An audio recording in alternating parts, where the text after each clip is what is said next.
Hey everyone, welcome back to the channel. Today, I'm going to share with you the best aquarium plant fertilizers that will help you grow healthier, more vibrant aquatic plants in your aquarium. Whether you're a beginner just setting up your first planted tank, or an experienced aquascaper looking to optimize your nutrient dosing, this video has something for you. I've personally tested dozens of fertilizers over my 20+ years in the aquarium hobby, and I'm going to break down my top recommendations, explain what makes each one special, and help you understand the science behind plant nutrition so you can make informed decisions for your own tank. Let's dive right in with my top picks, and then we'll explore why these fertilizers work so well. Top pick number 1, Aquarium Co-Op Easy Green. My number one recommendation for most aquarium hobbyists is Aquarium Co-Op Easy Green. This is an all-in-one liquid fertilizer that provides a balanced mix of both macronutrients and micronutrients. What I love about Easy Green is its versatility and ease of use. It's designed to work in a wide variety of planted tanks, from low-tech setups without CO2 injection to high-tech aquariums with intense lighting and carbon dioxide supplementation. The nutrient ratios are well balanced, providing nitrogen, phosphorus, and potassium, along with essential trace elements like iron, manganese, and boron. The dosing is straightforward. You simply add 1 pump per 10 gallons of water, and you're good to go. For beginners who might feel overwhelmed by the complexity of fertilization, this simplicity is invaluable. Another major advantage is that Easy Green is safe for shrimp tanks. Many hobbyists keep cherry shrimp, amano shrimp, or other invertebrates alongside their plants, and some fertilizers contain copper levels that can be toxic to these sensitive creatures. Easy Green has been formulated with shrimp safety in mind. Top pick number 2. Thrive All-in-One Liquid Fertilizer. Coming in at number 2 is Thrive All-in-One Liquid Fertilizer by Nilik G Aquatics. This is another excellent all-in-one solution, and many experienced aquascapers consider it the gold standard for comprehensive plant nutrition. Thrive contains higher concentrations of nutrients compared to Easy Green, which makes it particularly well suited for high-tech planted tanks with CO2 injection and high-intensity lighting. The nutrient profile is extremely complete, including all essential macronutrients and a full spectrum of micronutrients. What sets Thrive apart is the quality and bioavailability of its ingredients. The iron is chelated, which means it's been chemically treated to remain available to plants, even in aquarium water conditions that might otherwise cause it to precipitate out of solution. One consideration with Thrive is that it does contain copper, which is necessary for plant health, but can be harmful to sensitive invertebrates if overdosed. If you're keeping delicate shrimp species, you'll want to be more conservative with your dosing. Top pick number 3, Seachem Flourish Comprehensive. At number 3, we have Seachem Flourish Comprehensive, which has been a staple in the aquarium hobby for decades. This is primarily a micronutrient supplement, focusing on trace elements rather than providing significant amounts of macronutrients like nitrogen and phosphorus.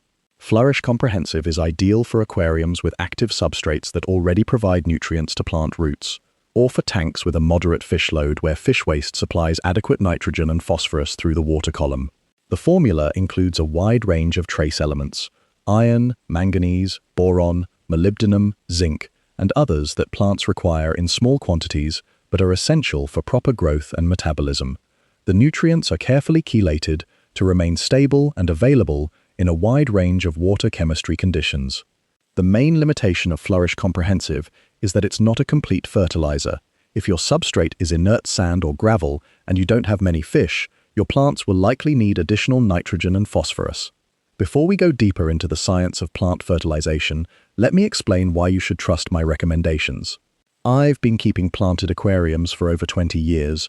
During that time, I've maintained everything from small nanotanks with just a few stems to massive display aquariums with hundreds of plant species. I've experimented with countless fertilizer brands, DIY mixing solutions, and different dosing strategies.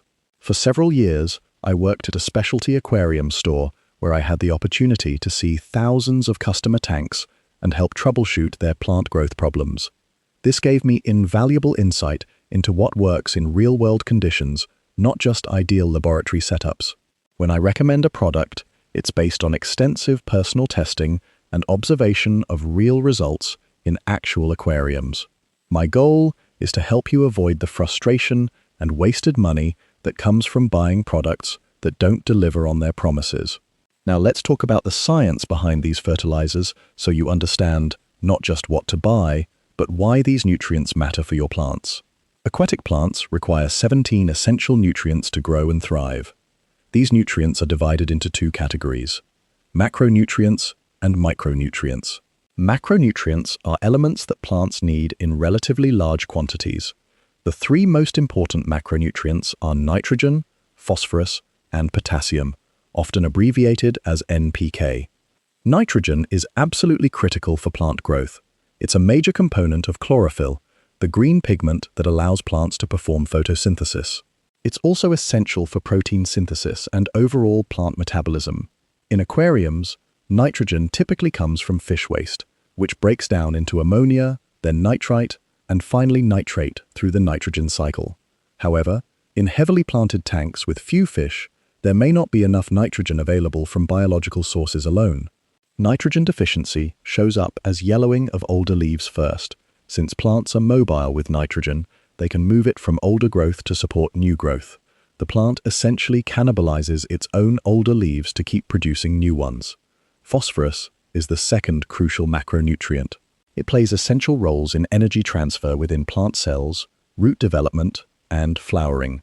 Phosphorus is part of ATP, the molecule that stores and transfers energy in all living cells. In planted aquariums, phosphorus deficiency can cause stunted growth, poor root development, and darkening or unusual coloration of leaves. Many hobbyists worry about adding phosphorus because they've heard it causes algae growth. While excess phosphorus can contribute to algae problems, the solution isn't to starve your plants, it's to maintain balanced nutrition. Potassium is the third essential macronutrient. It's involved in enzyme activation, protein synthesis, and the regulation of water movement within plant tissues. Potassium helps plants manage osmotic pressure, which is how they control water uptake and maintain cell structure. Potassium deficiency typically shows up as pinholes in leaves, yellowing around the edges of older leaves, and stunted or twisted new growth.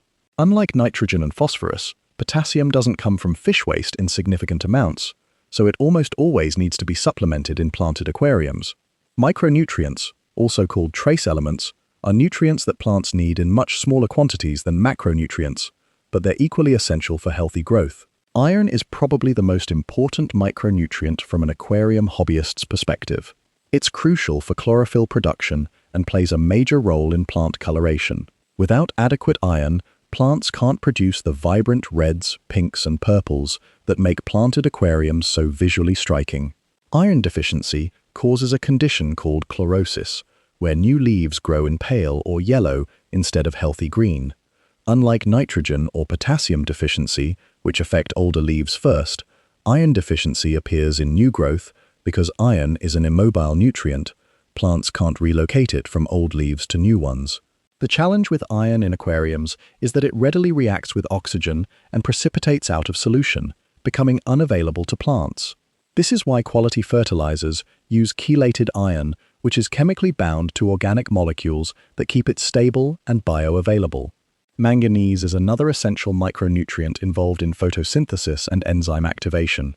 Deficiency causes interveinal chlorosis, where the tissue between leaf veins turns yellow while the veins remain green. Boron supports cell wall formation and reproductive processes in plants. Deficiency can cause growing points to die back and leaves to become distorted or brittle.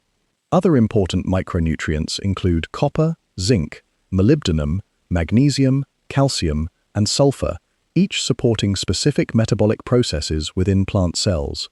The key takeaway is that all these nutrients work together as a system. Having plenty of nitrogen but insufficient iron won't produce healthy plants. You need balanced nutrition that provides all essential elements in appropriate proportions. This is why I generally recommend comprehensive all-in-one fertilizers for most hobbyists, rather than trying to mix individual nutrients. The manufacturers have already done the hard work of balancing these elements properly. Now let's talk about practical application. Understanding nutrients is great, but you need to know how to actually fertilize your aquarium effectively. Types of fertilizers. There are three main types of aquarium fertilizers: liquid fertilizers, root tabs, and substrate fertilizers. Liquid fertilizers dose the water column, making nutrients available to plant leaves. These are ideal for stem plants, floating plants, and species that primarily absorb nutrients through their leaves rather than roots. All the products I recommended earlier are liquid fertilizers. Root tabs are small capsules that you push into the substrate near plant roots. They slowly release nutrients over several weeks or months. Root tabs are excellent for heavy root feeders like Amazon swords, cryptocorynes, and Vallisneria. Substrate fertilizers are nutrient-rich materials that you use as your aquarium bottom layer. Products like aquasoil or mineralized substrates provide nutrients to roots and can reduce or eliminate the need for additional fertilization, especially in the first several months after setup. Most successful planted tanks use a combination approach, an active or enriched substrate for root feeders, supplemented with liquid fertilization for the water column and stem plants. Dosing guidance. When starting with a new fertilizer, I always recommend beginning at half the manufacturer's recommended dose. Observe your plants for a week or two, watching for signs of improvement in growth rate, coloration, and overall vitality. If plants are responding well, you can continue at that dose.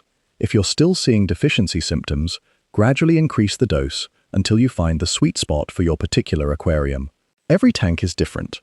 A high-tech setup with intense lighting, CO2 injection, and fast-growing plants will consume nutrients much more rapidly than a low-tech tank with slow-growing species.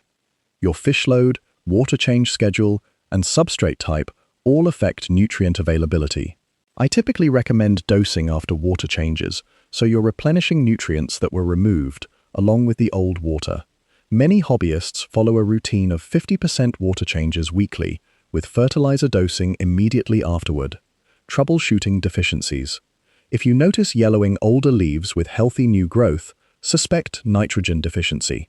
Increase your fertilizer dose or add a dedicated nitrogen supplement. If you see pinholes, yellowing leaf edges, or twisted growth, think potassium deficiency. Many tanks benefit from supplemental potassium beyond what's provided in all-in-one fertilizers. Yellow or pale new growth with healthy older leaves indicates iron deficiency. Consider adding a dedicated iron supplement or switching to a fertilizer with higher iron content. Remember that nutrient deficiencies usually take 1 to 2 weeks to correct after you adjust fertilization.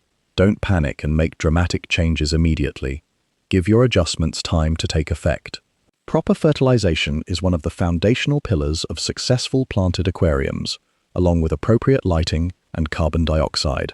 Without adequate nutrition, even the best lighting and CO2 injection won't produce the lush, healthy growth you're hoping for.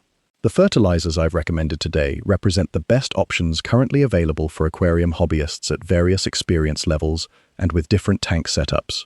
Whether you choose Easy Green for its simplicity and versatility, Thrive for its comprehensive nutrition, or Flourish for micronutrient supplementation, you'll be giving your plants the nutrients they need to thrive.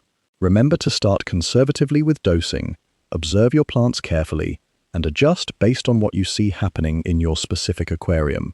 There's no one-size-fits-all answer, because every tank is unique. If you found this video helpful, please give it a thumbs up and subscribe to the channel for more aquarium content. I've also created a detailed guide to diagnosing nutrient deficiencies that you can check out in the card above. And if you're interested in learning about CO2 systems, I have a comprehensive video on that topic as well. Thanks so much for watching, and I'll see you in the next video. Happy aquascaping!